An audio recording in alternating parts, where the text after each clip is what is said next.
जब काफी सारे मोनोमेरिक यूनिट रिपीटेड एक पैटर्न से जुड़ जाते हैं, जुड़ते जाते हैं तो पॉलीमर प्रोड्यूस होता है। दैट मीन्स मोनोमेरिक यूनिट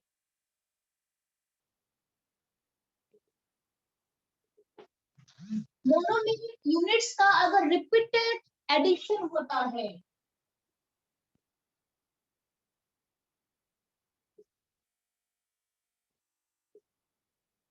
और कंडीशन क्या रहता है, usually high temperature, high pressure या फिर कोई ऑक्सीडाइजिंग एजेंट भी यहाँ पे रह सकता है, तो क्या होता है, पॉलीमर फॉर्म होता है। मोनोमेरिक यूनिट्स अगर रिपीटेड एडिशन पे जाते हैं तो पॉलीमर फॉर्म होता है। इसका मतलब है ये मैक्रोमोलेक्यूल है, ये मैक्रोमोलेक्यूल है और इसका सबसे स्मॉलेस्ट यूनिट कौन है, मोनोमेरिक यूनिट है। जैसे कि आपने बायोमोलिक्यूल्स में पढ़ा था, प्रोटीन जो है वो एक पॉलीमर है और उसका मोनोमेरिक यूनिट क्या है, अल्फा एमिनो एसिड का। जो आपका जो स्टार्च है पॉलीमर और उसका मोनोमेरिक यूनिट क्या है, अल्फा डी ग्लूकोज। क्लियर है। सेल्यूलोज पॉलीमर है, उसका मोनोमेरिक यूनिट क्या था, बीटा डी ग्लूकोज। क्लियर है। तो आज इस चैप्टर में हम नेचुरल पॉलीमर्स के बारे में पढ़ने नहीं जा रहे हैं, हम मैनमेड पॉलीमर्स के बारे में पढ़ने जा रहे हैं। तो यहाँ पे अब हम प्रोटीन्स हो गया, आपके स्टार्च हो गया, कार्बोहाइड्रेट्स का जो सेल्यूलोज ग्लाइकोजन हो गया, उसके बारे में नहीं जानेंगे। हम यहाँ पे सिंथेटिक पॉलीमर्स के बारे में पढ़ने आए हैं। ये चैप्टर पूरा कंटेन करता है सिंथेटिक पॉलीमर्स को। ठीक है। तो दिस इज माई पॉली इस तरीके से पॉलीमर फॉर्मेशन होता है। अभी पॉलीमर को कितने टाइप में डिवाइड करा गया है वो भी शॉर्ट फॉर्म में, मैं कॉलमनर फॉर्म में जाके आपको बता देती हूँ अभी। उसके बाद जो डिस्क्राइब करना होगा या एक्स्ट्रा बताना होगा वो फिर अलग से बताऊंगी। सो दिस इज, ये मैं अभी रब करने जा रही हूँ।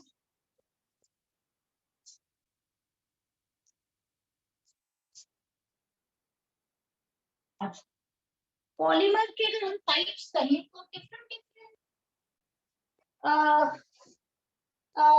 डिफरेंट कंडीशन को लेके, डिफरेंट डिफरेंट फॉर्मेट को लेके पॉलीमर्स को टोटल 4 पार्ट में डिवाइड करा गया है। मैं आपको बता देती हूँ, ऐसे बताते हैं तो ठीक रहेगा। क्यों मैं आपको बोल रही हूँ, मुझे पता है थोड़ा सा कंफ्यूजन होगा बट ये मेरे लिए बहुत इजी हो जाएगा।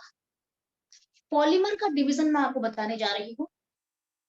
सबसे पहले पॉलीमर को हम डिवाइड करेंगे बेस्ड ऑन सोर्सेस, मतलब कहाँ से पॉलीमर आया है उसको लेके कितना पार्ट में डिवाइड करते हैं, बेस्ड ऑन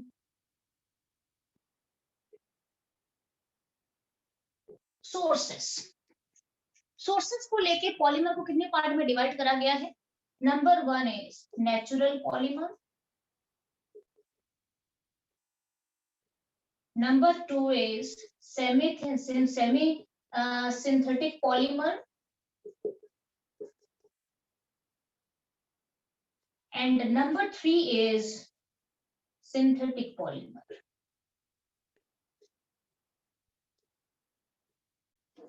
ठीक है। ओके। अच्छा, सोर्स के बाद मैं आपको बताऊंगी कि स्ट्रक्चर को लेके कैसे डिवाइड करते हैं पॉलीमर को। फिर हम चलेंगे इंटरमोलिकुलर फोर्स को लेके कैसे डिवाइड करते हैं पॉलीमर्स को, और फिर लास्ट में चलेंगे मोड ऑफ पॉलीमराइजेशन को लेके कैसे डिवाइड करा गया है, कितने पार्ट में डिवाइड किया गया है पॉलीमर्स को। तो ये इजी टू लर्न भी हो जाएगा आपके लिए। अननेसेसरी बहुत आई मीन थियोरेटिकल पढ़ने लगोगे तो फिर वो अननेसेसरी टाइम मिलेगा। अच्छा, चलते हैं सोर्सेस को लेके। सोर्सेस को लेके हैं natural polymer, semi synthetic and synthetic polymer. Natural के अंदर क्या आएगा, जो यूजुअली प्लांट्स एंड एनिमल के अंदर रहते हैं, लाइक प्रोटीन्स, स्टार्च, यहाँ पे आप ले सकते हो प्रोटीन्स, स्टार्च, ठीक है, सेल्यूलोज एटसेट्रा एटसेट्रा एटसेट्रा, ये सारे नेचुरल पॉलीमर के अंदर जाएंगे। उसके बाद हम चलते हैं सेमी सिंथेटिक पॉलीमर, जो होता है वो सेल्यूलोज डेरिवेटिव होता है। ठीक है। जो हमारा सेमी सिंथेटिक जो पॉलीमर होता है वो सेल्यूलोज के डेरिवेटिव होते हैं। क्लियर है ना। तो इसके अंदर बेसिकली मेरा आता है रेयन, आता है रेयन एंड सेल्यूलोज डेरिवेटिव।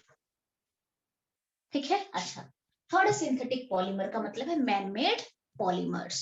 अच्छा, मैन मेड पॉलीमर्स के अंदर क्या आएगा, इस चैप्टर में जो कुछ भी पढ़ोगे वो सारे इसी के अंदर आएंगे। थोड़ा एक एग्जांपल आपको देती हूँ मैं।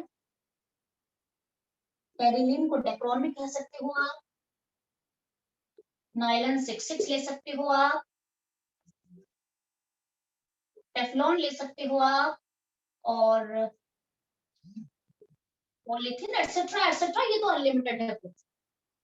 क्लियर ना? ओके। अच्छा, तो ये हम सोर्स को लेके डिवाइड कर रहे हैं। अब हम चाहते हैं कि पॉलीमर्स को हम कैसे डिवाइड करते हैं। अगर स्ट्रक्चर आता है तो स्ट्रक्चर को लेके, बेस्ड ऑन स्ट्रक्चर।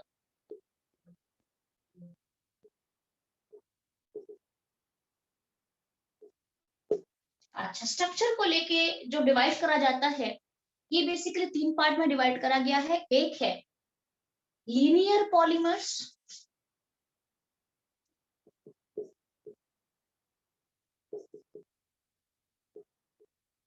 ठीक है। टू है ब्रांच चेन पॉलीमर्स,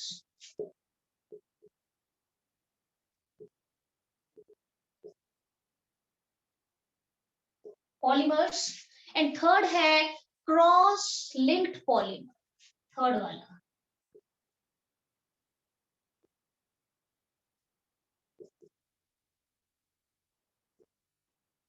ठीक है। अच्छा, थोड़ा सा आइडिया बस कर लो कि किसके अंदर क्या आता है, क्या होता है।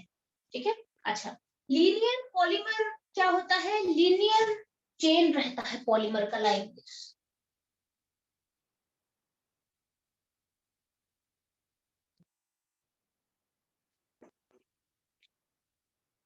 ठीक है। लीनियर पॉलीमर में आपको थोड़ा सा आपको बताती हूँ, एग्जांपल के साथ बता देती हूँ, ठीक रहेगा। इसके अंदर पॉलीविनाइल क्लोराइड भी आ जाएगा, एंड हियर यहाँ पे कुछ ज्यादा दिया नहीं है यहाँ पे। ठीक है, चलो कोई बात नहीं। ठीक है, मेरे ख्याल से इसमें वो वाला भी आना चाहिए आपका। अच्छा ठीक है, ओके। लीनियर पॉलीमर का मतलब है कहीं पे ब्रांचिंग नहीं दिखेगी आपको, बिल्कुल लीनियर चेन रहेगा पॉलीमर का, लंबा लंबा चेन रहेगा। ठीक है। इसके अंदर कौन सा एग्जांपल दोगे आप, इसकी ये जो पॉलीमर होती है इसकी डेंसिटी हाई रहती है। क्यों रहती है, तो उसमें ब्रांचिंग नहीं है ना, तो ये क्लोजली पैक्ड रहते हैं। बीच में अगर ब्रांचिंग निकल जाएगी ना तो फिर ये सेपरेट में लग जाएंगे, तो डेंसिटी घट जाएगी उसे में। तो इसके अंदर क्या आएगा, हाई डेंसिटी पॉलीथीन आएगा और पॉलीविनाइल क्लोराइड आएगा। अभी के लिए दो तीन एग्जांपल दे दो, बाकी थोड़ा बहुत मैं आपको गाइड कर देती हूँ ना, खुद ब खुद भी एनसीईआरटी पढ़ोगे तो समझ में आ जाएगा। एनसीईआरटी पूरा डन करना है, पूरा एक बार पढ़ लेना पूरा उसे। ठीक है। इसके अंदर क्या आएगा, हाई डेंसिटी,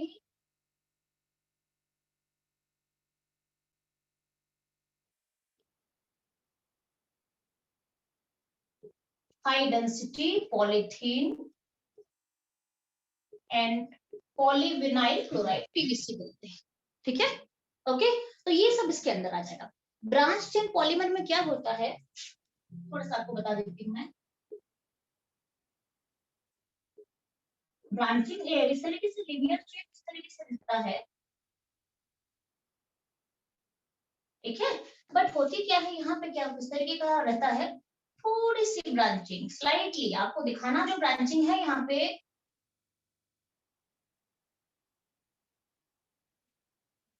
ठीक है, इस तरीके से आपको ब्रांचिंग दिखानी है, हल्के ब्रांच चेन। मच ब्रांचिंग नहीं होती, बहुत ज्यादा ब्रांचिंग नहीं होती है, थोड़ी थोड़ी थोड़ी थोड़ी ब्रांचिंग दिखती है यहाँ पे। तो इसकी थोड़ी सी डेंसिटी जो है वो लो क्यों हो जाती है, क्योंकि सेपरेशन आ जाएगा ना, अगर बीच में ब्रांचिंग आ जाएगी तो उतना क्लोजली पैक नहीं रह पाएंगे जो चेन है।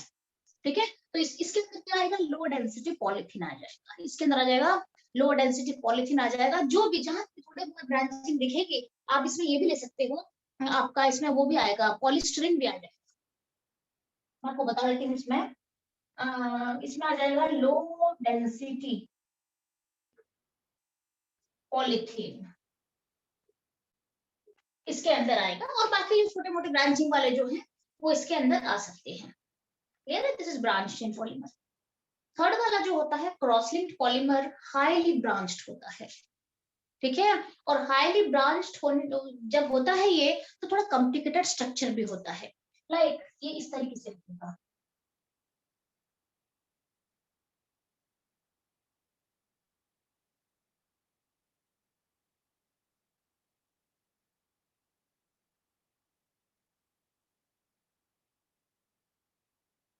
इस तरीके से, मतलब ये पूरा जुड़े हुए, ब्रांचिंग जबरदस्त यहाँ पे दिखेगी। और भी हो सके तो और भी ब्रांचिंग कर लेना, यहाँ पे देखो जुड़े हुए नहीं है, अलग अलग थोड़ा सा, ये पूरा क्रॉस लिंक्ड रहता है, पूरा लिंक रहता है दो पॉलीमरिक चेन के बीच में। तो this is my cross linked polymer. इसके अंदर क्या आएगा जहां पे ज्यादा ब्रांचिंग है, लाइक आप बेकेलाइट ले सकते हो यहाँ पे। आप जैसे ये इसका स्ट्रक्चर आपको बताऊंगी मैं, बेकेलाइट का किस तरीके से बनाया जाता है।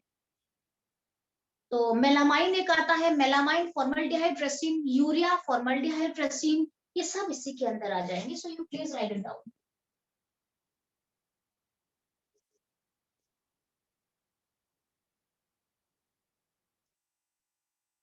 एटसेट्रा ये सारे इसी के अंदर आ जाएंगे। तो हमने कैसे डिवाइड करा है, अभी हमने सबसे पहले सोर्सेस को लेकर डिवाइड कर दिया, natural, semi synthetic, synthetic polymer, जिसमें से कि इनके बारे में आपको पढ़ना नहीं है, ये आप ऑलरेडी कर चुके हो। कहाँ पे, बायोमोलिक्यूल्स में आपको पढ़ना है सारे मैनमेड का जो पॉलीमर्स होते हैं, मैनमेड पॉलीमर्स, उसके बारे में आपको जानना है।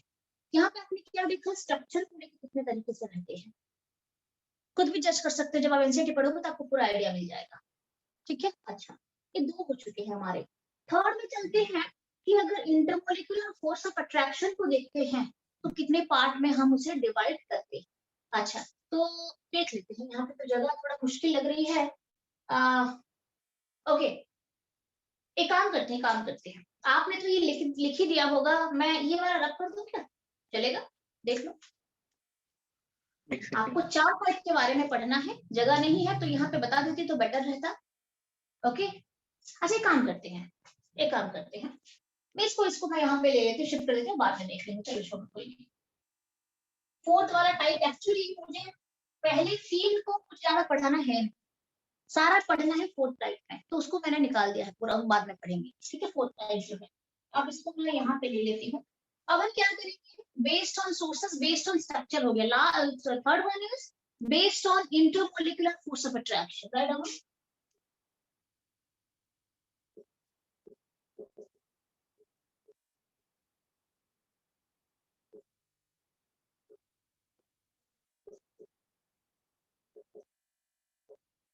Based on intermolecular force of attraction, इसको अगर हम डिवाइड करते हैं तो ये 4 तरीके का होता है। सबसे पहले लिखो आप, राइट डाउन, इलास्टोमर्स। ठीक है, इलास्टोमर्स, थोड़ा स्पेस देके हम लिखते हैं, यहाँ पे लिखते हैं इलास्टोमर्स के बाद आपका आता है इसके अंदर, इलास्टोमर्स के बाद एक थर्मोसाइट फाइबर्स। ठीक है, एंड थर्ड पॉइंट में चलते हैं thermoplastic polymer, thermoplastic, and fourth one पे चलते हैं थर्मोसेप्टिक पॉलीमर।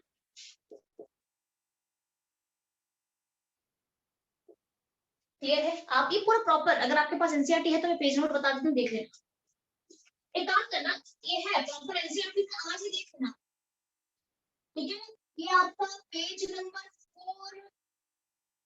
427 में है, पेज नंबर 427 में आपको ये वाला मिल जाएगा पूरा, उसके एक पेज पहले जाओगे तो ये सब भी मिल जाएगा।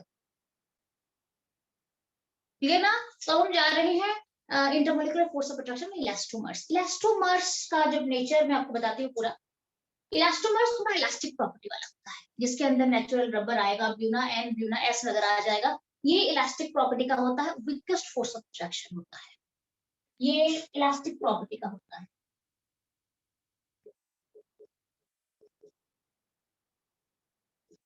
और फ्लेक्सिबल होता है, आपको पता है रबर को जब आप खींच कैसे दे रखते हो तो फिर वो ओरिजिनल शेप को रिगेन कर लेता है। ठीक है, तो ये है इलास्टिक प्रॉपर्टी का होता है, वीकेस्ट फोर्स। मैं आपको बता देती हूँ, ये फोर्स के ऊपर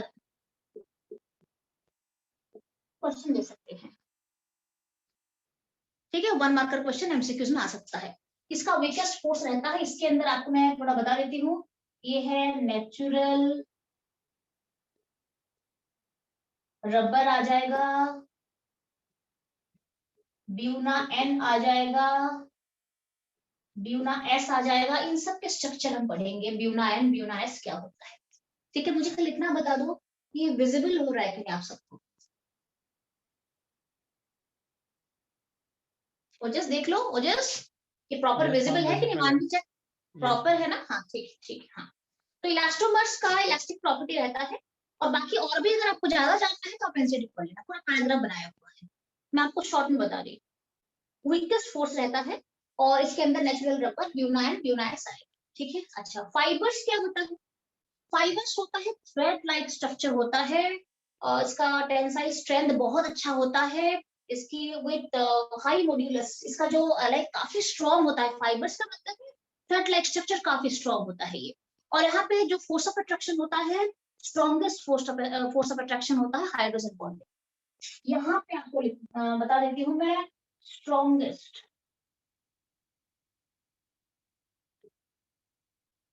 फोर्स ऑफ अट्रैक्शन रहता है, ठीक है, विथ हाई टेंसाइल स्ट्रेंथ रहता है, ठीक है, काफी स्ट्रॉन्ग फोर्स यहाँ पे रहता है। और इसके अंदर मेरा क्या क्या आता है, इस फाइबर्स के अंदर आई थिंक आपका वो सारा आ जाएगा, फाइबर्स के अंदर आपका डेक्रोन वगैरह आ जाएगा, जस्ट डेक्रोन आएगा शायद इसके अंदर, जस्ट होना तो इसी में चाहिए, हाँ यस यस यस, डेक्रोन है, नाइलन 66, ये सारे इसी के अंदर आ जाएंगे, ठीक है। अच्छा, डेक्रोन नाइलॉन 66 सारे जो स्ट्रॉन्ग है ना, वो यहाँ पे आएंगे, जो कि पॉलीएस्टर ग्रुप हो गया, पॉलीअमाइड ग्रुप हो गया, ये सारे इसी के अंदर आएंगे, फाइबर्स के अंदर आएंगे, क्लियर है। और यहाँ पे जो स्ट्रॉन्गेस्ट फोर्स ऑफ अट्रैक्शन होता है, मोस्टली कई बार ये हाइड्रोजन बॉन्डिंग को लेके भी माना जाता है, तो इसके अंदर मैं आपको लिख देती हूँ, टेरिलीन लिख दो, टेरिलीन को हम डेक्रोन भी कहते हैं, टेरिलीन, टेरिलीन, एंड एक एग्जांपल दे रही हूँ मैं, नाइलन 66 में दे रही हूँ, ठीक है। Terylene and nylon 66 are the example of fibers. Clear है, डन है। यहाँ पे स्ट्रॉन्गेस्ट फोर्स आ गया, यहाँ पे वीकेस्ट फोर्स आ गया। थर्ड टाइप का जो फोर्स आता है, in between this two force रहता है, मॉडरेट फोर्स रहता है, इसका जो थर्मोप्लास्टिक का रहता है मॉडरेट फोर्स। अच्छा, इसका क्वालिटी क्या है थर्मोप्लास्टिक का, ये क्या होता है, softening on heating and hardening on cooling होता है। पॉलिथीन देखा होगा आपने, पॉलिथीन को आप मेल्ट कर देना, पॉलिथीन को जब आप मेल्ट करते हो तो पिघल जाता है, फिर कुछ देर रख देते हो, ठंडा करते हो तो फिर हार्ड मास बन जाता है, फिर उसे हीट करते हो, फिर पिघल जाता है वो, ठीक है, क्लियर ना। आप सबने मार्क करा होगा पॉलिथीन का जो बिहेवियर है, प्रॉपर्टी है, ठीक है। तो थर्मोप्लास्टिक जो है वो मॉडरेट फोर्स वाला होता है, और वो इसका एक टेंडेंसी होता है softening on heating and hardening on cooling का कंसेप्ट होता है यहाँ पे थर्मोप्लास्टिक में। और इसका एग्जांपल क्या आ जाएगा, पॉलीथीन, राइट डाउन, इसके एग्जांपल मैं आपको बता देती हूँ, पॉलीथीन, मैं इसलिए बता रही हूँ, प्रॉपर भी आपको ऐसा नहीं है कि प्रॉपर पूरा आपको मैं पढ़ा रही हूँ, बट आपको रफली पूरा आइडिया दे दूंगी मैं इस चैप्टर का, ठीक है। पॉलीथीन आ जाएगा, पॉलीविनाइल क्लोराइड वगैरह सारा आ जाएगा, एक एक छोटे छोटे एग्जाम्पल आपके, क्लियर है। This is the third type, thermoplastic. Thermosetting पे चलते हैं। थर्मोसेटिंग एक ऐसा एक है, इसका भी स्ट्रॉन्ग फोर्स रहता है, वीक फोर्स नहीं रहता है, स्ट्रॉन्ग फोर्स रहता है। और इसकी प्रॉपर्टी ये है कि ये हीट करने पर सॉफ्टन हो जाता है, ठीक है, बट जब एक बार हार्ड हो जाता है, ये जब कूल हो जाता है तो इतना हार्ड मास बनता है, इतना सॉलिड वो बन जाता है कि उसके बाद फिर वो सॉफ्टनिंग में नहीं जाता है, उसके बाद वो सॉफ्ट कभी नहीं होता है। पहले हीट करोगे तो पहली बार वो सॉफ्ट होके एक मोल्ड बना लेता है, उसके बाद जब आप उसे कूल करते हो तो एक बहुत हार्ड मास में कन्वर्ट हो जाता है, तो उसके बाद फिर आप उसे हीट करके पिघला नहीं सकते हो। This is the fourth type of I mean polymer.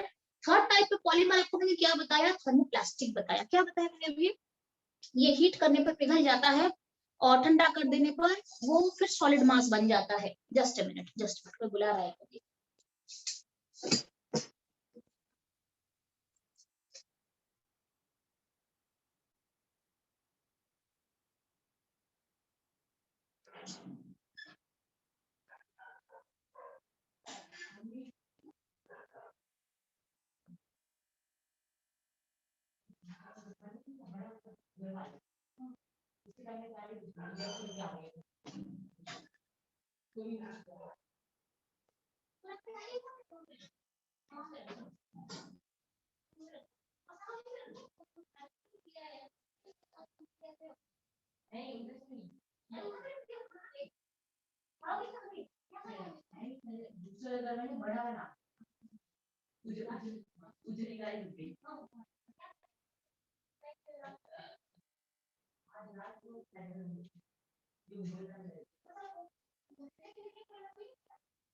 आगे सारी गाड़ी उनको बोलना पड़ता है कि अपनी गाड़ी निकालो।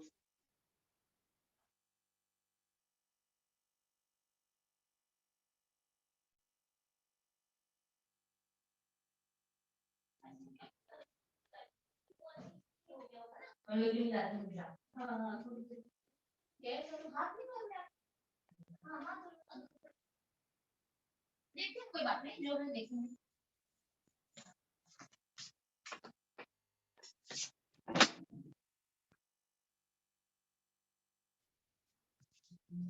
अच्छा तो बच्चे मैं कहाँ पे थी, आपको पढ़ा रही थी।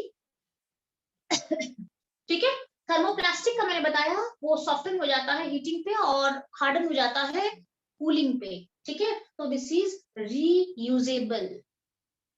दिस थर्मोप्लास्टिक्स के अंदर पॉलिथीन वगैरह आता है, ये रीयूज कर सकते हो आप।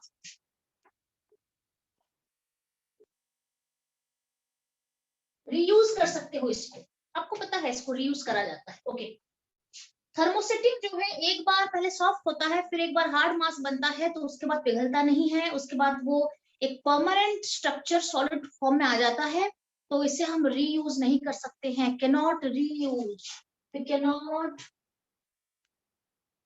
रीयूज। इसके अंदर आएगा आपका बेकेलाइट आ जाएगा, मेलामाइन रेसिन आ जाएगा, जो मैंने आपको यहाँ पे बताया था ना क्रॉसलिंक पॉलीमर में बताया था, आपको याद करो। ये जो है बेकेलाइट मेलामाइन जो आपको काफी स्ट्रॉन्ग क्रॉस लिंक्ड होता है, ये एक बार अगर हार्ड मास में आ गया ना, एक बार अगर हार्ड मास में आ गया उसको फिर रीयूज करना या पिघलाना मुश्किल होता है। This is the fourth type of polymers. देख लो, अभी तीनों के बारे में आपको मैंने थोड़ा बता दिया है, आगे से फिर भी एक बार रिवाइज कर लेना घर में। अभी से नोट अप कर, आपको फिर मैं फोर्थ टाइप में लेके जाऊंगी।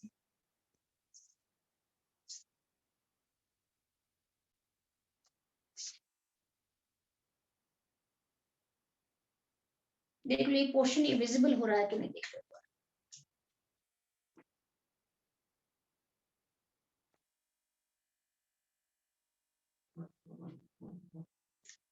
ठीक है, पहले सोर्सेस को लेके 3 टाइप है, मोस्टली आपको सिंथेटिक के बारे में ज्यादा पढ़ना है, और स्ट्रक्चर को लेके सारे शॉर्ट क्वेश्चन सीबीएसई में तो इस बार है नहीं, छोड़ दो, बट एंट्रेंस में भी आपको इसके अंदर से एमसीक्यूज टाइप का क्वेश्चन पूछ सकते हैं, मोस्टली दे सकते हैं डेफिनेटली।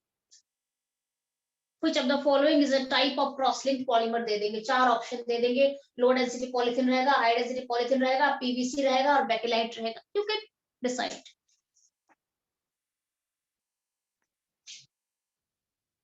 डन है बच्चे, रब करें इसे।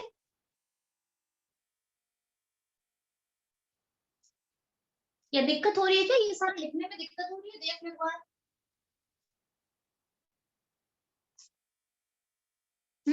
दिस इज इलास्टोमर्स, मैं बता देती हूँ, दिस इज इलास्टोमर्स, इसकी इलास्टिक प्रॉपर्टी होती है और इसमें सबसे वीकेस्ट फोर्स रहता है। इसका एग्जांपल है natural rubber, buna and ब्यूनाइस।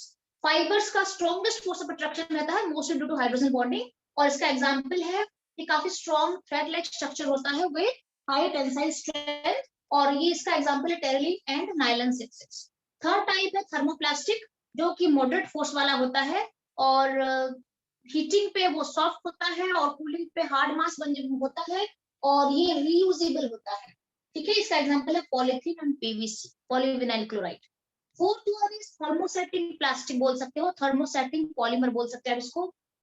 Strong force होता है, कैनॉट बी रीयूज, ये रीयूज नहीं कर सकते हो आप, बिकॉज एक बार अगर हार्ड मास बनता है, इतना क्रॉस लिंकिंग पे जाता है कि आप उसे दोबारा फिर मेल्ट करके रीयूज नहीं कर सकते हो। इसके अंदर आ जाएगा बेकेलाइट एंड मेलामाइन रेसिन आ जाएगा। आई थिंक डन है, मैं रब करने जा रही हूँ बच्चे। यस, हाँ ओजस को सब यस मैम, डन लिख है। दिया, ओजस डन है ना। हाँ हाँ हाँ मैंने हाँ लिख दिया था। हाँ हाँ हाँ। और बाकी और भी काफी बच्चे आए हैं आज। कुछ कुछ बच्चे तो आए हैं, ज्यादा बच्चे फिर भी नहीं है, ज्यादा बच्चे नहीं है, ठीक है। ओके ओके,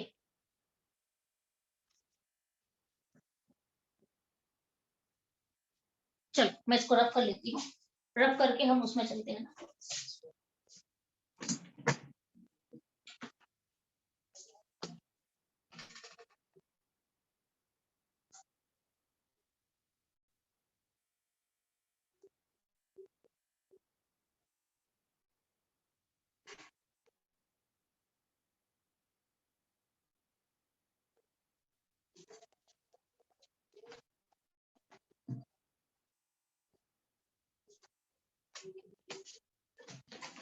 जस्ट हाँ, अच्छा उसके बाद हम फोर्थ टाइप में चलते हैं। ये चार टाइप में डिवाइड करा गया है। तो ये मेरा है बेसिकली सोर्सेस, स्ट्रक्चर, ये आप उस तरीके से लर्न भी कर लेना। Sources, structure, force of attraction and mode of polymerization. किस तरीके से ये मेन है, लास्ट जो है वो मेन है, उसी से क्वेश्चन आएगा। ठीक है, तो मैं इसको रब करने जा रही हूँ ताकि हम फोर्थ टाइप में चलते हैं।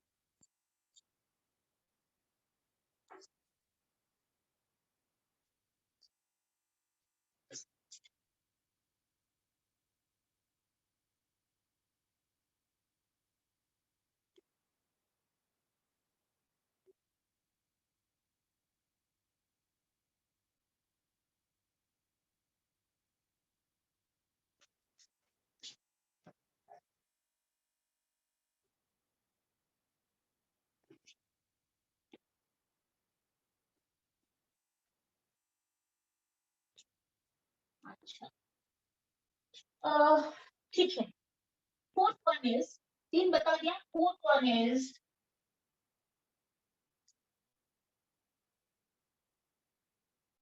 mode of polymerization।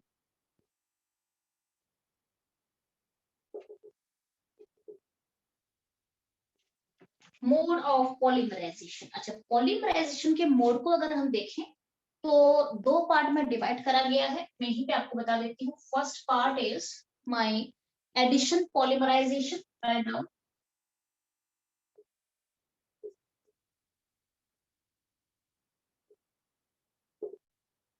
And second one is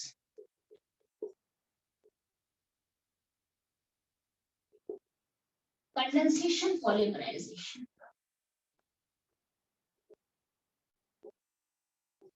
clear है, दो पार्ट है, एक है एडिशन पॉलीमराइजेशन एंड दूसरा है कंडेंसेशन पॉलीमराइजेशन। ठीक है, अच्छा अब हम चलते हैं कि एडिशन पॉलीमराइजेशन में क्या होता है। जस्ट मिनट, मैं आपको थोड़ा डिटेल में बताती हूँ उसको, तो ठीक रहेगा। अच्छा इसमें एक मैकेनिज्म भी है, बट मैं मैकेनिज्म आपको नहीं करवाऊंगी।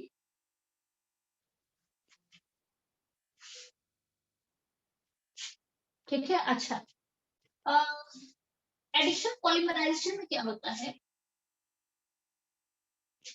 this type of polymers are formed through repeated addition of monomeric unit, repeated addition of monomeric unit having multiple bonds, double or triple bond। So ये आप क्या, इसमें आपको बता देती हूँ, आपको अगर मैं समझा भी दूंगी, लिखने की जरूरत नहीं है, आपको एक्सप्लेन कर दूंगी, आपको समझ में आ जाएगा। ये जो एडिशन पॉलीमराइजेशन होता है, इसमें जो पॉलीमर्स बनता है, इसमें जो पॉलीमर्स बनता है वो कैसे बनता है, वो repeated addition of monomeric unit having multiple bonds, monomeric units having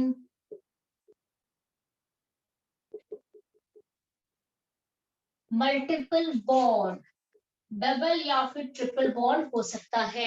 ऐसे मॉलिक्यूल अगर रिपीटेड एडिशन में जाते हैं तो ये एडिशन पॉलीमराइजेशन में जाते हैं, उसके अंदर आएगा और एडिशन पॉलीमर्स बनाएगा। क्या बनाएगा, एडिशन पॉलीमर्स बनाएगा, इसका अगर रिपीटेड एडिशन चलेगा। क्लियर है, अच्छा इसको अभी दो पार्ट में डिवाइड करा गया है एडिशन पॉलीमर्स को। इसके अंदर आपके काफी कुछ आएगा, इसके अंदर पॉलीथीन आएगा, पॉलीविनाइल क्लोराइड आएगा, ब्यूना एन आएगा, ब्यूना एस आएगा, बहुत कुछ इसके अंदर आएगा। बट अगेन क्या करा गया है, ध्यान दें इसमें क्या होता है, सिंपल सिंपल एडिशन चलता है, मल्टीपल बॉन्ड वाले जो मोनोमेरिक यूनिट होते हैं, मल्टीपल बॉन्ड, डबल हो सकता है, ट्रिपल हो सकता है, वो रिपीटेड एडिशन में जाते हैं। अच्छा, एडिशन पॉली